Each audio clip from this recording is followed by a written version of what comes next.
एक बार की बात है, एवरलैंड के विचित्र गांव में मिया, ओलिवर और एम्मा नाम के बच्चों का एक जिज्ञासु समूह रहता था।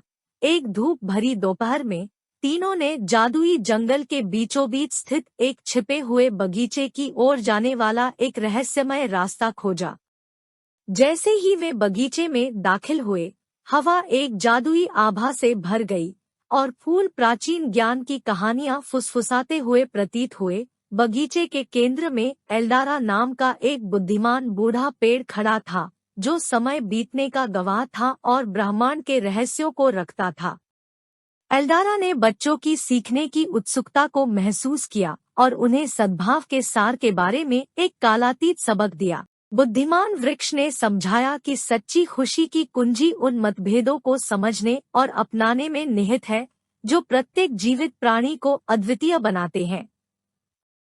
इस मुद्दे को स्पष्ट करने के लिए एल्डारा ने बच्चों को बगीचे के एक हिस्से में ले जाया जहां विभिन्न रंगों और आकारों के फूल खिले थे। प्रत्येक फूल, हालांकि अलग था, बगीचे की समग्र सुंदरता में योगदान देता था। एल्डारा ने इस बात पर जोर दिया कि जिस तरह उद्यान अपनी विविधता के कारण फला फूला, उसी तरह दुनिया भी तब फली फूली जब व्यक्तियों ने अपने मतभेदों का जश्न मनाया। एल्डारा की बुद्धिमत्ता से प्रभावित होकर मिया, ओलिवर और एम्मा ने सद्भाव का संदेश फैलाने के लिए एक यात्रा शुरू करने का फैसला किया।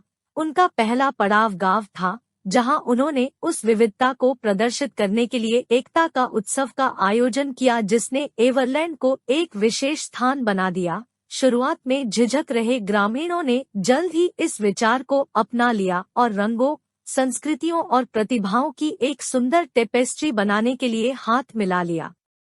जैसे ही एकता के त्योहार की खबर फैली, पड़ोसी गांवों ने एकजुटता की समान भावना को अपनाने में रुचि व्यक्त की। मिया, ओलिवर और एम्मा ने एक गांव से दूसरे गांव की यात्रा की, एल्डारा की शिक्षाओं को साझा किया और समुदायों को प्रत्येक व्यक्ति की विशिष्टता की सराहना करने के लिए प्रेरित किया। हालांकि हर कोई सद्भाव के संदेश के प्रति ग्रहणशील नहीं था।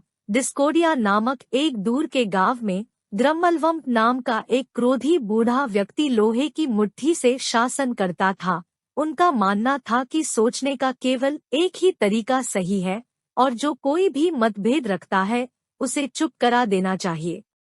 निडर होकर तीनों ने डिस्कोडिया में सद्भाव की रोशनी लाने की उम्मीद में अपनी खोज जारी रखी। रास्ते में उन्हें चुनौतियों का सामना करना पड़ा, जिन्होंने उनकी दृढ़ता और अपने उद्देश्य के प्रति प्रतिबद्धता की परीक्षा ली। उन्होंने सीखा कि सद्भाव फैलाने के लिए धैर्य, समझ और विपरीत परिस्थितियों के खिलाफ खड़े होने के साहस की आवश्यकता होती है। डिस्कोडिया में मिया, ओलिवर और एम्मा को अपनी सबसे बड़ी चुनौती का सामना करना पड़ा। ग्रम्मलवम्प ने अपने अधिकार के क्षरण के डर से सद्भाव के विचार का जोरदार विरोध किया। हालांकि तीनों के अटूट दृढ़ संकल्प और ग्रामीणों के समर्थन ने उनकी जिद पर पानी फेरना शुरू कर दिया। एक दिन जब ग्रम्मलवम्प ने अपने एक बार विभाजित गांव में आनंदमय एकता देखी, तो वह अपने भीतर एक बदलाव महसूस करने से खुद को नहीं रोक सका। सद्भाव की गर्माहट ने उसके बर्फीले दिल को पिघला दिया और उसे अपने तरीकों की गलती का एहसास हुआ। ग्रम्मलवम्प ने विनम्रतापूर्वक एल्डारा से संपर्क किया और उससे हुए नुकसान की भरपाई के बारे में मार्गदर्शन मांगा।